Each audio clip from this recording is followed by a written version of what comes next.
Oh, they're trying to Ellen Jimmy Fallon. Can you believe it? I won't allow that. What, the Ellening of Jimmy Fallon? Well, how did you feel about the Ellening of Ellen? It seemed like it was okay. It seems like what she was doing was a lot more Toxic? Yeah. And regular too, right? Like, it was happening all the time. Yeah, there was this and part of this, I think, is that, you're waiting. When somebody really just portrays themselves as nice, you want they're not that nice. They can't be that nice. I'm going to find liars. They're fakes. I'm going to find it. And an article in Rolling Stone that talked to 2 current and 14 ex-Fallon employees called the work environment toxic. They said, Jimmy, you're not going to like this, has bad days.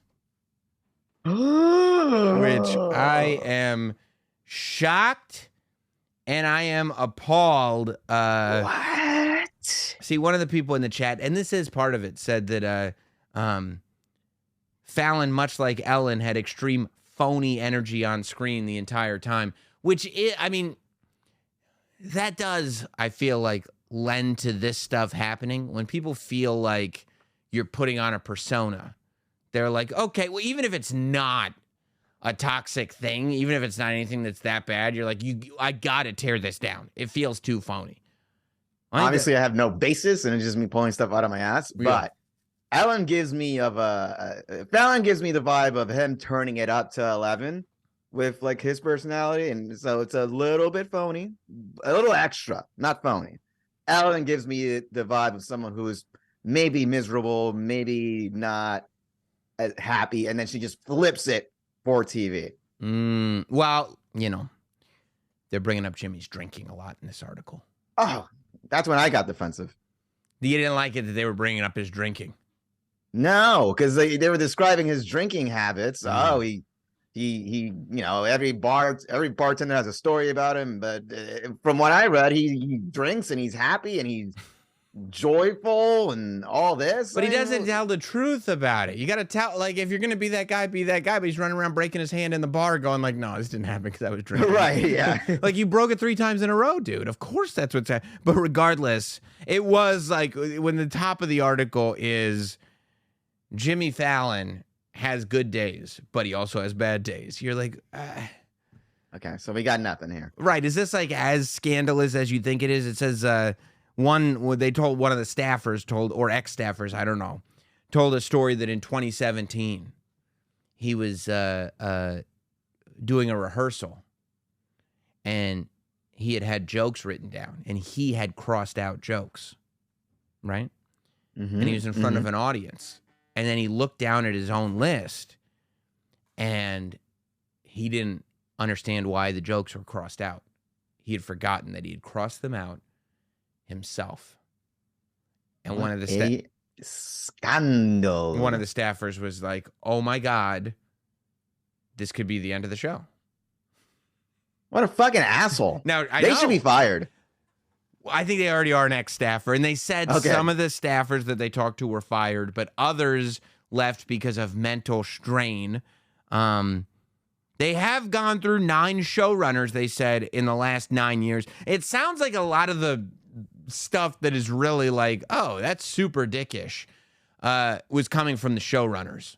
Like when they talk about Jimmy Fallon stuff, it's like if Jimmy's in a bad mood, everybody's on edge, and you're like, sure. I mean, that kind of feels like every boss, right? Like, yeah, you can't be running around with a smile on your face and you're hopping around if the boss is pissed off about something. Yeah, have you ever had a job where there wasn't that vibe of like, oh boy, the boss is in a bad mood today? Like that's every job. But it was when they were talking about some of the former showrunners that were like walking around, and when people would eat a lot, they said, and then the woman came up to me and was like, "Oh, you're eating a lot there. You're not caring how you look these days?" It's just like, that's, and you read that and you're like, that is incredibly toxic in a work environment to be like, that's a lot of food. Aren't you worried about getting super fat and ugly? You're like, well, you shouldn't say that. Did Jimmy say that? No, one of the ex-showrunners said that. You're like, okay, well, maybe out of the 9 showrunners they've had,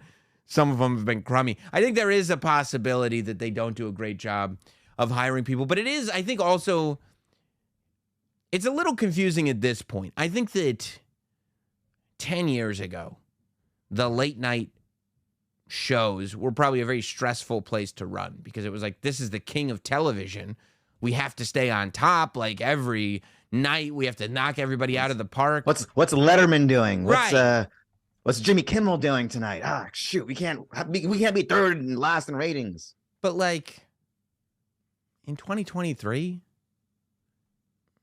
are you really getting stressed out over making the talk shows are at their end of their run?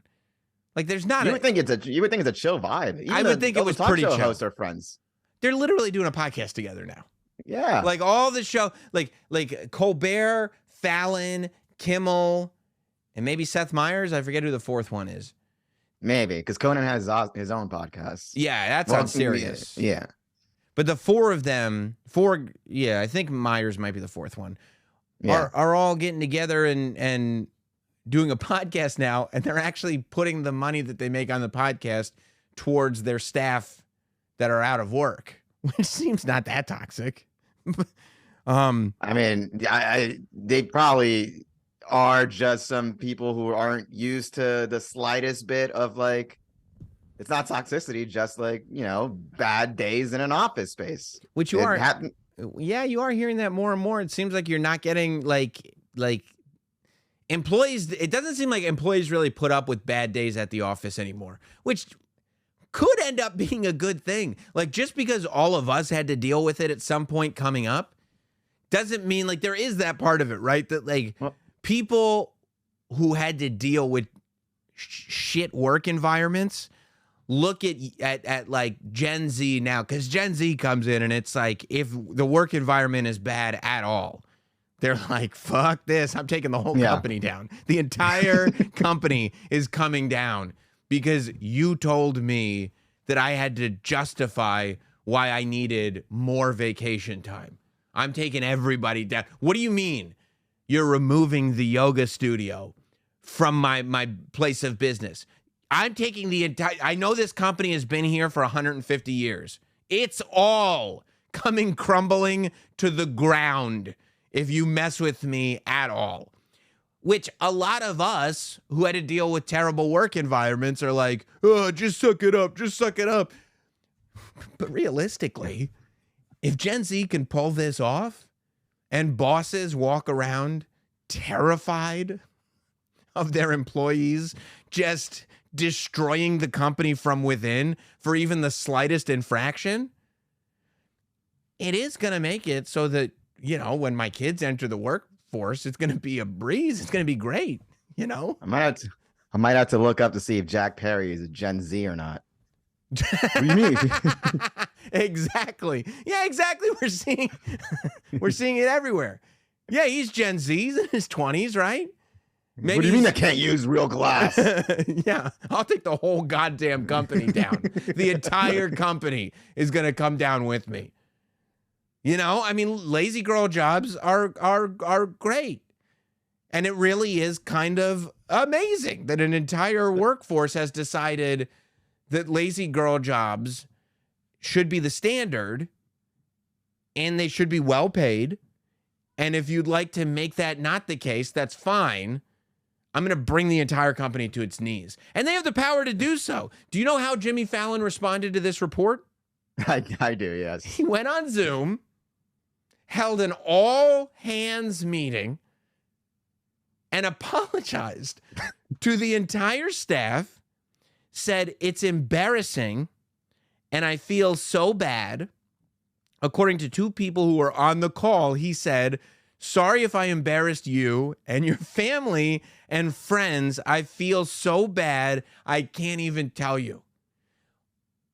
He went this far, called a Zoom meeting, bared his soul, apologized to everybody, put himself in a position where he took himself way off. He came all the way down from his ivory tower. And you know what happened? Rats from the meeting still tweeted about what he was saying in the meeting. Like they were like, can you believe he had the nerve to apologize? I read one report that said yeah, but he did it on Zoom. Couldn't he have done it in person? And you're No. you're not even at where? What's he going to call a dinner with the whole staff? The show isn't on. The writers and actors are all on strike. This guy, Looks like he was slurring his words a little bit during the apology. I don't know if that was my internet connection. That's what it could have been, but I don't know. All right, we'll publish that. All right, that sounds like something we should publish. Like, I mean, look, I feel like if I was Jimmy Fallon, I would be super vindictive and try to find who the two rats were instead of apologizing to the entire team. I would have gone the other way. Right. Now, how do you feel when you apologize to the entire team and there's still rats that are reporting quotes from the Zoom meeting?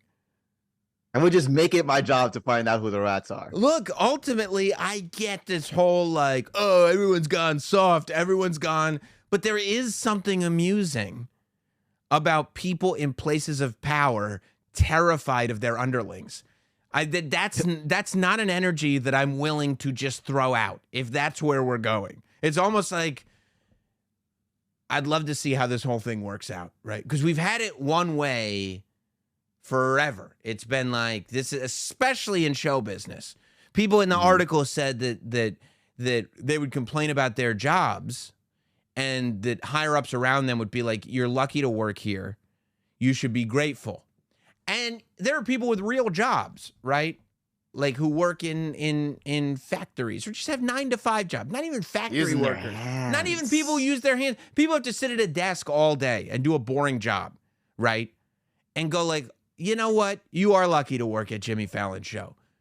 But then they're like, no, I'm not. They're lucky to have me. And if you don't agree, I'll burn this whole thing to the ground. Oh, really? Oh, the Tonight Show is, is it an established tradition? Oh, good.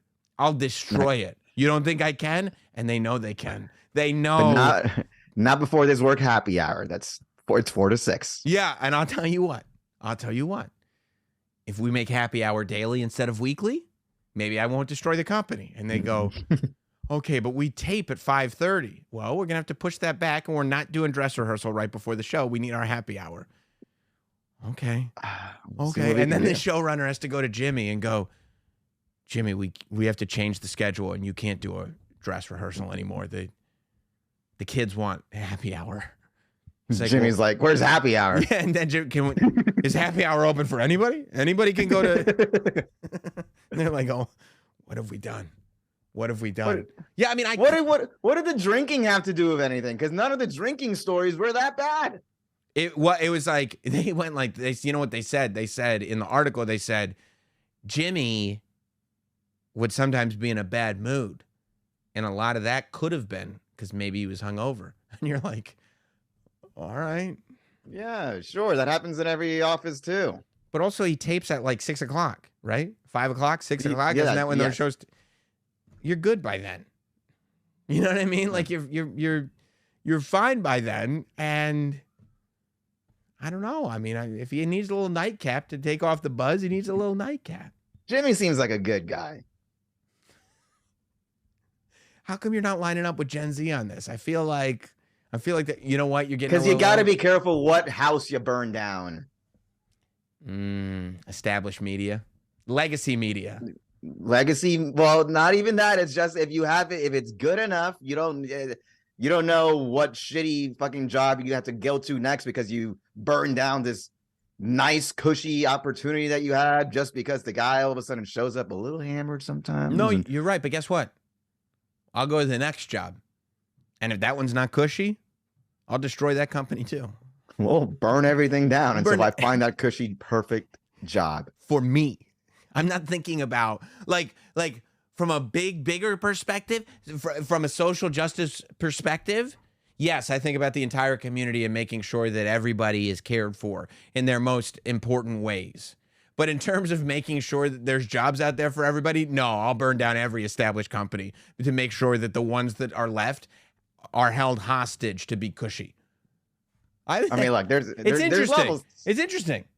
And there's levels to it. I mean, we've talked about it. I have a lazy girl job, and most people, a good number of people in my office acknowledge it. But then there's this one, and it's the same thing you just said right now. It's this one Gen Z fuck Okay. that we all talk about in the group chat, and she's just fucking snipping around and trying to get some information out. And why is this person getting paid this much? And I should get this. And when you just got here, what are you complaining about? You got a nice gig. It's shit is sweet here. Why are you digging up? Didn't I tell you like a long time ago? Trust me, everybody sharing their salaries is going to come back and bite you in the ass. Well, it's the Gen Z person. Because one person. No, it isn't. You know what it is? Because eventually you start making more money, and then the introductory level people that you used to be when you were sharing your salaries find out about your new salary, and then the people under you get pissed. And you've reached a point where you can't bring everybody up to your level.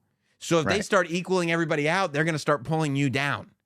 It was all fun and games for you when you were at level 1. But now you're at level 2, level 3, trying to get to level 4. And level 1 is like, but we're all the same, hot dog. We're all the same. Come back down. Let's all stay at level 2. And you're like, now you're taking money out of my pocket. I don't like this plan anymore. There was a quick discussion of like, if there's levels, if I'm level 3, of like, we should get paid this much. And I go, and so should 1 and 2. And I go, no, let's worry about 3 first. Right. You know, we've been here longer. And hot dog, do you understand that this is a tale as old as time? This is how middle management was formed. Every shithead in middle management started as an introductory level employee that was full of piss and vinegar and had all these ideas for everybody. And then they started moving up the food chain. And you don't realize it's happening. But every step up the food chain you get a little further away from where you started, right? And then you start to meet people on the inside. And you realize that the gossip that we were talking about down here was never real. And nobody down here knew what they were talking about. Because up here, that's the real. But you can't talk about what's going on up here with these people down here. And when you're doing that, which you are, that's when you have accidentally become the man. You were the man. You started damn the man. But you accidentally became the man. Because you know what happened? Millennials started getting into their 40s. Like you. And exactly. and so this whole like, because it used to be us millennials got to stick together. And then Gen Z entered the workforce because millennials started aging up. And then Gen Z was like, yeah, we all got to stick together, right? And the millennials were like, not you. Not you. You just got here. Relax. Right, exactly. except when you were the millennial down here, you were like, how come none of these boomers will let me in the club? Even though they weren't boomers, they were Gen Z. Right. I mean, they were Gen X. They were Gen X, but you called them boomers because you hated them. Well, guess what? There is a certain line. It goes like you name all the generations, right? Millennial, Gen Z, everything. But once you cross a certain threshold, it's just boomer. And hot dog, you're entering slowly.